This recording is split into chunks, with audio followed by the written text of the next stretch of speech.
You know, I really, the score is really not an indication, I think, of how hard and I think how aggressively we played. You know, going in at halftime, them hitting a three to make it a 20-point game. I really thought our team, in a short amount of time from the last time we played Connecticut, battled. You know, we really were aggressive. They're just an incredible offensive team. I think, you know, you really make a move on them, and then they come down and different players score. And but I do think that games like this make us better. You know, I challenged our team in the locker room that if we can play that focused and just that aggressive for 40 minutes against a Connecticut, we've got to be able to do that to the other teams in our conference. In the scheme of things, the game on Saturday is a lot more important. Right. Right. How do you make sure everybody understands that and kind of plays with the same effort?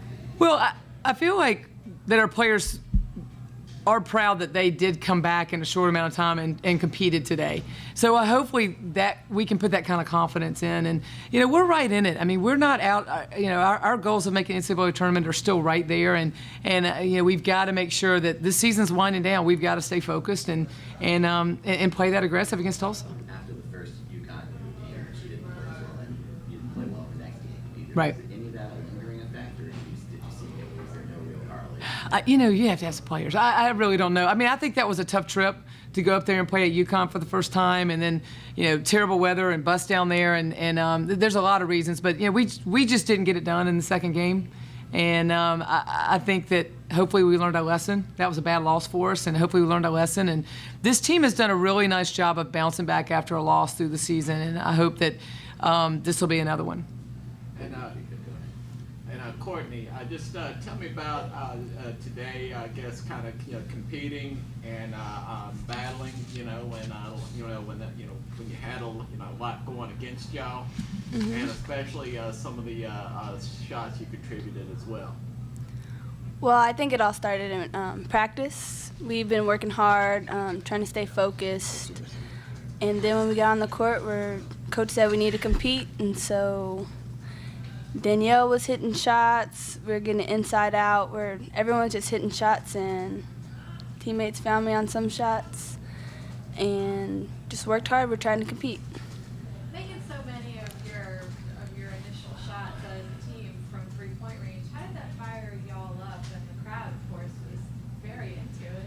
Oh, we were really pumped, and I think it set a good momentum and made subs. Subs came in and kept up the momentum, and they were just hitting shots. We were hitting some shots, missing some, but I felt like we did good on defense, tried to contest, and it's good. What were your thoughts on the Temple loss after the? Did you guys, as players, let that UConn game affect you in the next game, or did it not have anything? I'd love to hear this answer. I just maybe it was a lack of focus, and maybe we took them for granted. But we know that we just got to move on. We learn from our mistakes, and we just got to push forward and prepare for Tulsa and the rest of the season. The same question to you. What you were doing? Temple? Yeah, the Temple. And you guys know what's at stake. You don't know for sure, but when you go to Tulsa in 5 days. Yeah, I agree with Courtney. I felt that we came out a little lackadaisical. We were a little sluggish. We just couldn't get our shots to fall for us. But overall, I felt like it was a rough game for us. Despite the score tonight, you guys played a lot. You feel like you guys played a lot better. It looked like you played a pretty good. There's no doubt. I mean, you know, that last 10 minutes, that score, you know, really changed a lot. But I mean, we battled at halftime. We were down by 3 on the rebounds.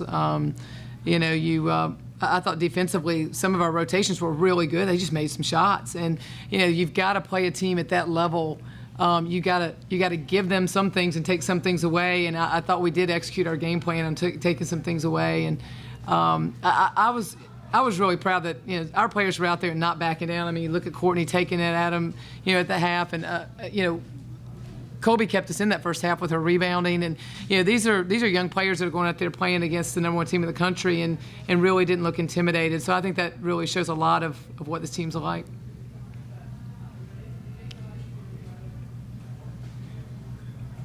questions. Gino, just your thoughts on how you guys were able to get out. Nice start, first half and second half. You like what you saw in stretches of this game? Excuse me. Yeah, I mean, there's kind of a pattern, to the games. There's going to be a point in the games where we're going to get out in transition and we're going to make a couple threes, and there's going to be a sequence. I don't know exactly when, but it kind of happens every game. And it might be early in the first half or middle, or it might be early in the second half or middle. Who knows? But for the most part, we've been pretty good at, whatever the defense is doing, we have been able to take advantage of whatever those things are out there. It's not easy when a team plays as much zone as Tulane did to get the ball inside and get to the free throw line and get the play stopped so we can get on and do a different thing. I mean, that first half, I don't think there was a foul called the first 10 minutes of the game or something like that.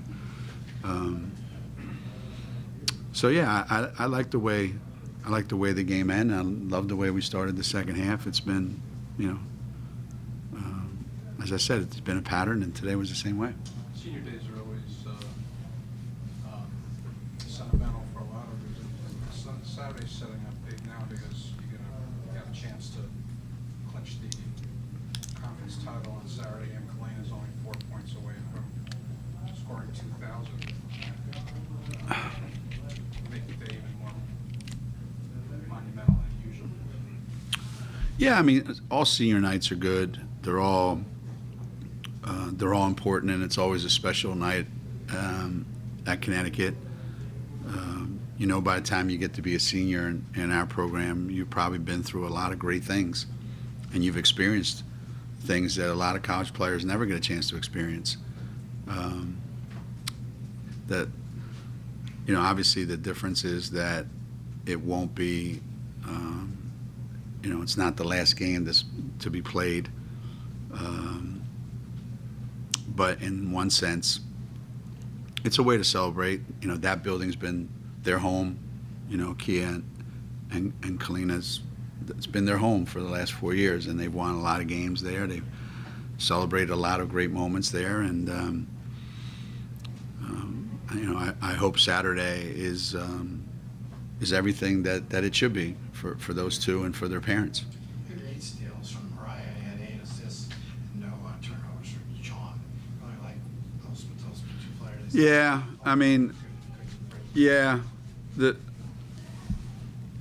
things the thing that I like about Mariah right now is she's playing with a lot of confidence. She's making things happen at both ends of the floor, and I thought there were a couple lapses there late, but she's just she's got control of the team right now. She's got our offense under control.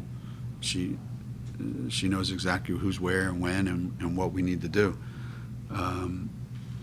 And Sanaya, I don't know how she does it, but for the last 2 years, for the 2 years that she's been here, she has a way of getting the ball in the rim when she's in traffic. Sometimes I'd rather have Sanaya taking a contested layup than a wide open jump shot. I think she got a better chance of making a contested layup. But I want her to be consistent. I want her to, contribute every day, and I want her to. And Gabby did the same thing. First possession as she was in the game, she makes a play, and that's what you want. I'm trying to play our starters extended minutes in a row, so that's not 4 minutes in, 4 minutes out, 4 minutes. I want them to play a lot of minutes so they get used to playing, without a lot of rest. And there weren't any fouls called. I think the first, was it 10 minutes, maybe something like that. So they had a chance to play without a lot of stoppage in play. Before we came on this trip, you were talking about, whenever you go to a new venue for the first time, you want to put a good face on it, expose the sport to a new audience. Do you think your players feel a sense of responsibility play to their audience in the same way that they may only see them play once. You know, some kid may see Brandon Stewart only once in their life. Do you think they sense that? And is it I don't know. I hope they feel like there's an opportunity for them to, to showcase their talents. I mean, I think that's what players do. That's what athletes do. You know, they want to perform. You know, the court is their stage. So every night they step on the court. That's their opportunity to make plays and to create highlight films for themselves. And I don't know that kids that age understand the significance of, maybe they do, of, people pay money to watch them play, and you would hope that they would understand some sort of obligation that they have to play at a certain level every night, not just when you're on the road or when you're in a new building. But we have a tendency to play pretty well, when we go to someplace for the very first time. And, as I said, I think Tulane's going to be really, really good for this league. And, this is their first time through, and, they have a tradition of being pretty good down here. And I think in time, we could come down here and this could be an interesting place to play down the road.